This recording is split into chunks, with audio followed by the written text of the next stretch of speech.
이어서 두 번째 판결로 가보도록 하겠습니다. 예고해 드린 대로 17년 전에 벌어진 이른바 부산 다방 여종업원 살인 사건에서 기소된 피고인에게 최종적으로 무죄가 확정이 됐습니다. 이 사건을 좀 저희가 정리하고 가도록 하죠. 나 기자, 이게 어떤 사건인지 좀 설명 부탁드리겠습니다. 예, 최초 사건이 불거진 것은 17년 전입니다. 예. 2002년에 예. 2002년 5월에 부산에서 예. 이 바다에서 손발이 묶인 채 이 마대자루에 담긴 이 여성 시신이 발견이 된 겁니다. 예. 이 신원 확인 결과 이 부산의 한 다방에서 일하던 여종업원으로 알려지면서 이 부산 다방 여종업원 살인 사건 이런 식으로 명명이 되기도 했었는데요. 예. 당시 이 숨진 여성 A 씨에 대해서 추정적으로는 숨진 이후에 예. 통장에서 누군가 어떤 남성이 돈을 인출해 가는 모습이 예. 그런 CCTV에 담긴 게 이제 확보가 돼가지고 예. 곧 뭐 용의자가 드러나지 않겠느냐 했는데 네네. 결국 이 모자를 쓰고 있었던 이 남성에 대해서 못 찾은 겁니다. 예. 수사 당국이 찾지를 못했고 네. 이 시신이나 이런 다른 관련해 가지고 지문도 발견되지 않았고 결국은 용의자를 특정하지 못하고 해결되지 못한 사건, 미제 사건으로 장기간 시간이 지나가게 된 겁니다. 예. 그러다가 2015년에 살인죄 같은 경우에는 공소시효를 완전히 폐지한다라고 이 법이 바뀌었거든요. 예. 그러면서 이제 경찰이 재수사에 착수를 했습니다. 그 당시에 있던 그 CCTV 영상에 담긴 그거를 사진으로 해가지고 예. 일반 뭐 전단지로 붙이는 정도가 아니라 예. 이 페이스북을 통해서 이걸 배포를 했습니다. 공개 수배를 인터넷으로 공개 수배를 해가지고요. 예. 이 페이스북 공개 수배를 보고 제보자가 연락을 해온 겁니다. 내가 아는 누군가인 것 같다. 예. 결국 이 남성은 양모 씨라는 남성이 예. 이 통장에서 돈을 인출한 것으로 확정이 된 겁니다. 예. 그런데 이 양모 씨는 돈은 인출을 했는데 예. 내가 살인을 하지 않았다.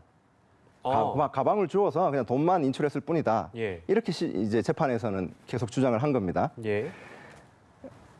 1심과 2심에서는 이 양 씨의 주장이 받아들여지지 않았고 예. 무기징역, 강도살인 혐의로 무기징역이 선고가 됐는데 예. 올해 1월에 내려진 대법원에서 예. 그렇게 볼 건 아닌 것 같다. 살인의 증거가 부족하다라고 하면서 사건을 다시 2심부터 다시 해라. 이렇게 이제 판단을 한 겁니다. 예. 그러니까 이 대법원에서는 A 씨가 돈을 인출한 것과는 별개로 살인까지 했다는 것을 입증할 직접 증거가 없다. 예. 그리고 수사 초기에 유력한 용의자로 거론이 되었던 다른 사람이 있는데 이 사람이 진범일 가능성도 여전히 남아 있는 것 같다. 그러면서 특히 그 양 씨가 이 살인을 했다라는 증거로 이제 가장 유력하게 제기체가 된 게 이 예. 양 씨를 도와서 당시에 이제 같이 살던 한 여성이 예. 이 숨진 A 씨의 적금을 해지하는 한 게 있는데 예. 이 여성이 이제 나중에 누군지 알게 돼가지고 예. 이 경찰에 와서 진술을 하기를 내가 마대자루를 차에다가 실었다가 내렸다. 예. 그 기억이 있다. 예. 이렇게 이제 얘기를 했는데 대법원에서는 이 진술도 신빙성이 의심스럽다. 이렇게 이제 판단을 한 겁니다. 예. 결국 대법원이 이제 그렇게 증거가 없다. 다시 판단하라. 이렇게 하니까 이거에 따라서 부산고법은 무죄를 선고를 했고 이 무죄 판결이 22일 날 확정이 되었습니다. 예, 이 무죄 판결, 그러니까 굉장히 미제 사건으로 있다가 용의자가 특정됐고 1심, 2심을 거쳐 대법원에서 다시 또 내려간 판결인데 대법원에서 이제 무죄 판결이 된 건데 이 판단은 어떻게 보셨어요? 무죄가 됐네요. 예, 대부분에서는 그 형사소송법상의 대원칙을 굉장히 좀 엄격하게 요구했던 것 같습니다. 예. 말하자면 그거죠. 예. 그 중대범죄에서 유죄로 인정을 하려면 합리적 의심 없는 증명에 도달해야 한다. 달리 표현하면 예. 한치의 의혹도 있어서는 안 된다. 네네. 이 사람이 범인이 아닐 수 있는 가능성이 없어야 한다. 이런 얘기거든요. 예. 근데 이 사람이 범인일 수 있는 어떤 유력한 증거가 두 가지입니다. 첫 번째는 이제 아까 말씀하셨듯이 예. 이 피해 여성이 사망한 숨진 그 다음 날 바로 이 남자가 피해 여성의 그 돈을 인출합니다. 예. 근데 돈을 인출했을 때는 비밀번호를 알아야 되는 거거든요. 그렇겠죠. 근데 비밀번호를 이 사람은 그냥 조합해서 알았다 그랬습니다.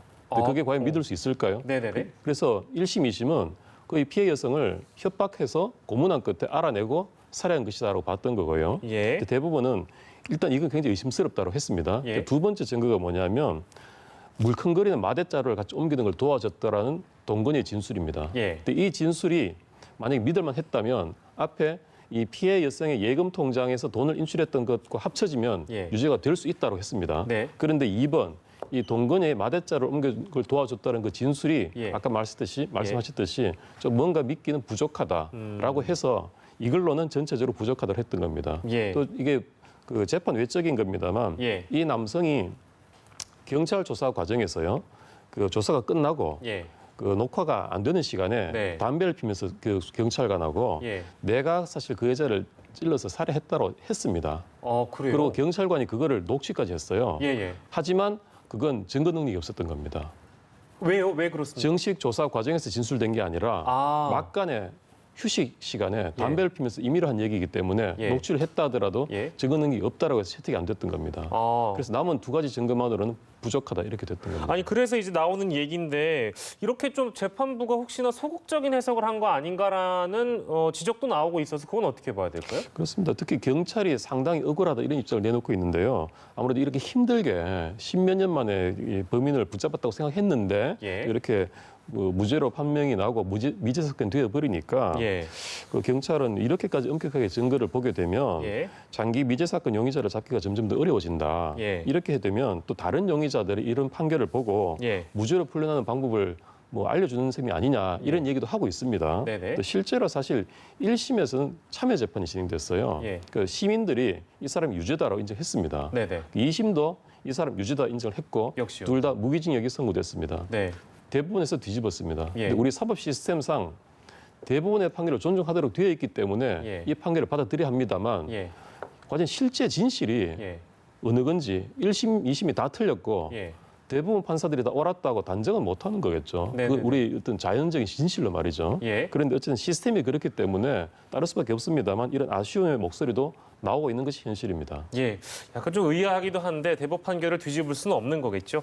알겠습니다. 오늘은 법정 큐브 두 가지 판결을 놓고 얘기를 나눠봤습니다. 나왁진 기자 고생하셨고요. 도진기 변호사께서는 사건 큐브 또 함께해 주시겠습니다. 두 분 고맙습니다. 감사합니다.